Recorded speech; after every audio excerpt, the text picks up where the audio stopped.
there, it's Sydney with Tastefully Frugal, and today I'm going to share with you a super fun and super easy Cricut project that is perfect for beginners.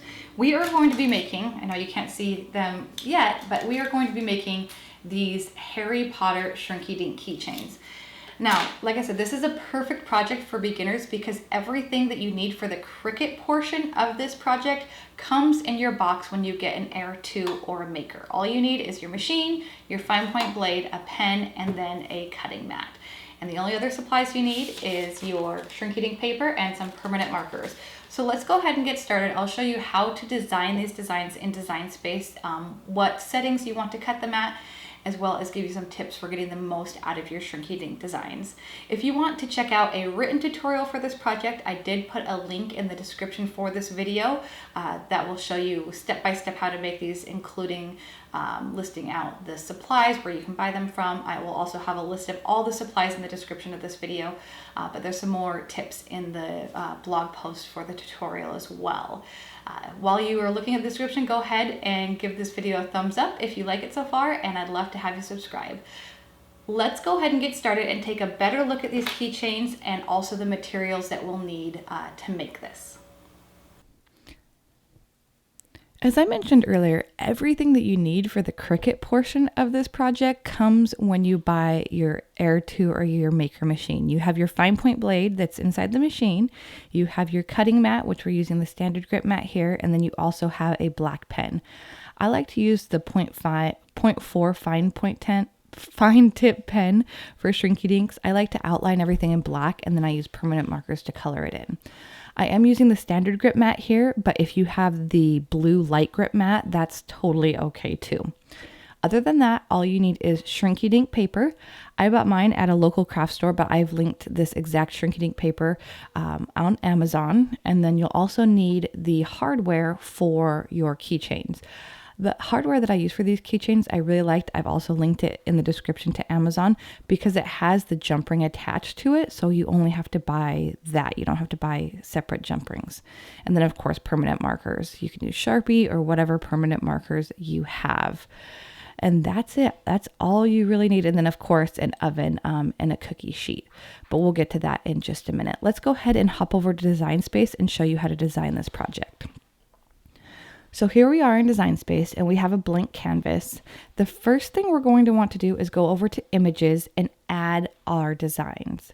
So we're going to be working in the Harry Potter House Pride image set. To find that, here's the main screen. When you go to Images, click Image Set on the left and then just search Harry Potter. There are two different image sets. We are going to use the second one, like I said, the House Pride set. And we're going to just scroll down and get all four houses. We have Slytherin first, and then we have Ravenclaw.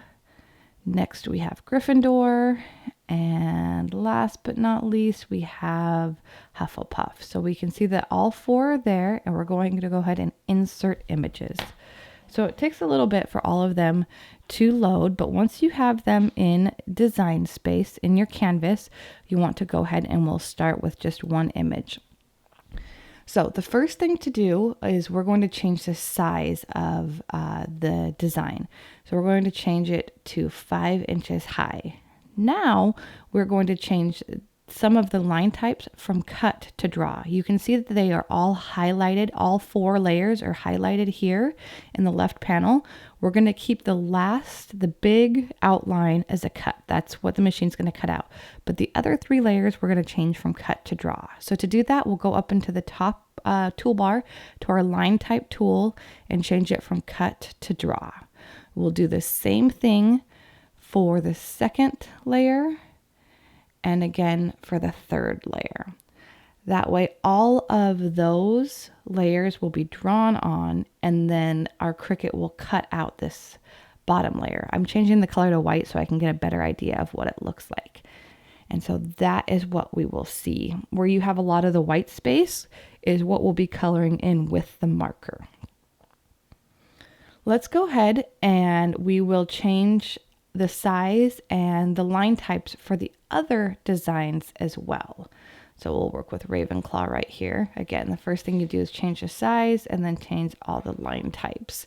Now, if you're not a Harry Potter fan, have no fear. There are tons and tons of licensed images in Design Space. That is one of my favorite parts about Design Space is there's so many design possibilities, and they're always adding new items, new partnerships, new designs. So if you don't like Harry Potter, that is totally okay. All right, we have everything made and we click make it, but that doesn't look right? Everything's separated. Let me show you how to fix that. We're going to talk about the difference between attach and weld right now. So what you'll want to do is you want to select one of your images, make sure that all 4 panels, all 4 layers in the layers panel is selected, and you'll click attach. That is going to attach everything. Now let me show you what happens when you click weld. We'll do weld with Gryffindor here. If you click weld, it all goes blank.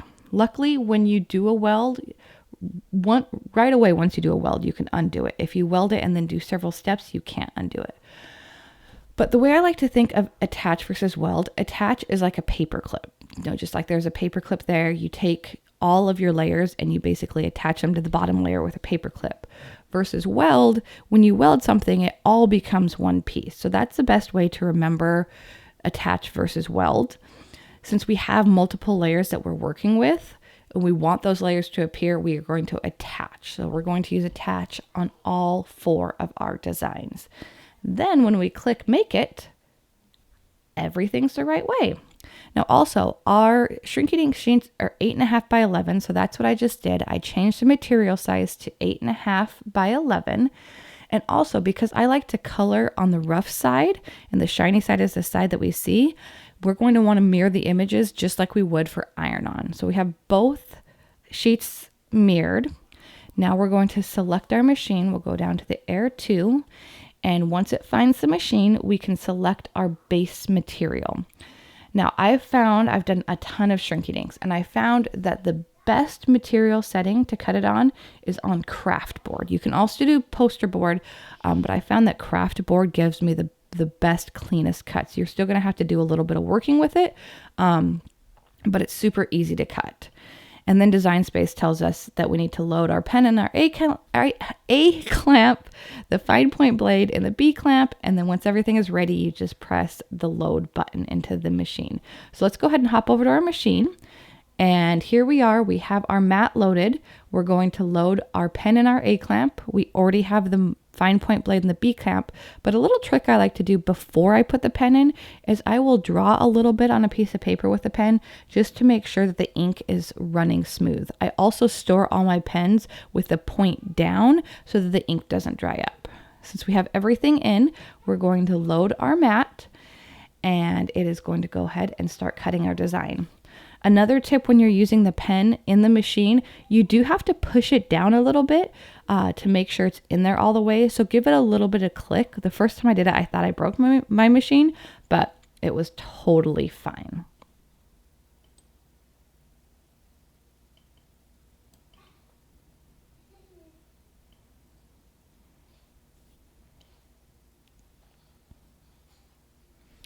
All right, now you can see here that the drawing part is done and our machine is cutting our design. Because we did craft board, the standard setting for craft board has it cut out twice. So that's why you see it going around the design twice. And that makes it so that it is very easy to get apart from the design. Unlike a regular mat, I don't flip this over and pull the mat off of the Shrinky Dink paper. I actually pull the Shrinky Dink paper off the mat so as not to ruin my design. So that's why I'm saying if you use a light grip mat, that is totally okay too. Once you have your design off, you'll want to just go ahead and I'm pressing here on the clear side so that I don't get much running on my fingers or smear the color. And so we have our design here. Also, if you have any areas that are sticking, you can use the weeding tool and kind of get it started. I didn't have any issues with these, but with some of the rounded corners on Ravenclaw, I was able to use that weeding tool to make it easier to get off. Now is the fun part. Now we get to color it. I have these black backdrops that are like art cards that I got from the dollar store. This just protects my table. But you can totally do this on your table if you want to do it. If you want to put some paper down, whatever works best for you. I also got these pens from the dollar store.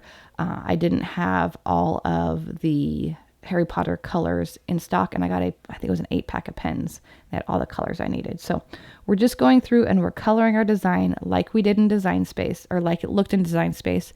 If you have questions on how the design looks, whether you're doing this design or any other design, you could definitely pull up the design in Design Space and take a look at it.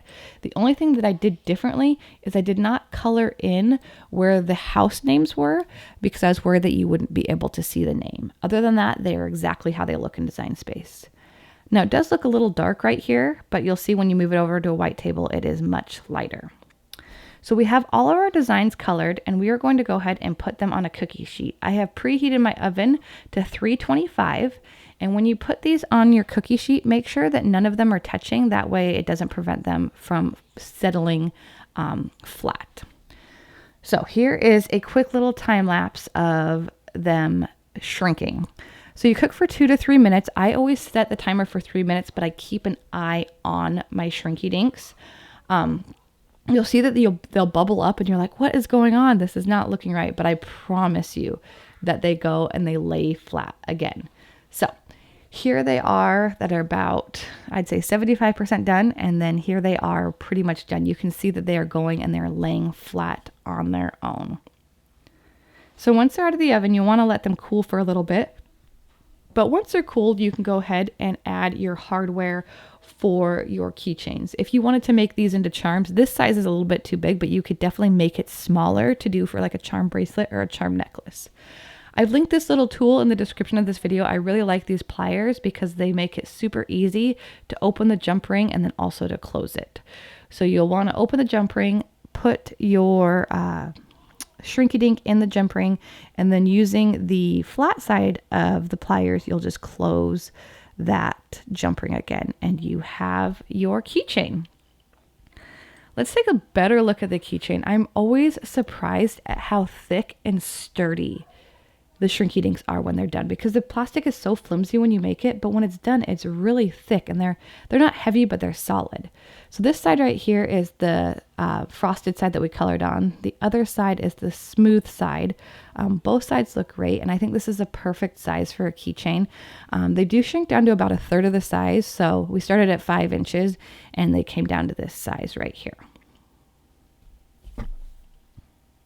So as you can see, this is a super quick, easy, and fun project that is perfect for both beginner crafters as well as advanced crafters. Now, if you're not a Harry Potter fan, have no fear. There are a ton of designs, as I mentioned earlier in Design Space. There's Star Wars designs, Marvel designs, there's even some Hello Kitty designs, and there's hundreds of thousands of just random designs. Or if you have your own design, your own SVG files or JPEG or PNG files, you can upload those into Design Space and make the Shrinky Dink keychains. Or if you want to make charm bracelets or whatever you want to do with your Shrinky Dinks, you can totally do that too. If you want to check out the written tutorial for this project, there is a link in the description for this video. And if you enjoyed this video, go ahead and give it a thumbs up. And I'd love to have you subscribe to check out more Cricut tips, tricks, and tutorials. Have a great day. See you next time.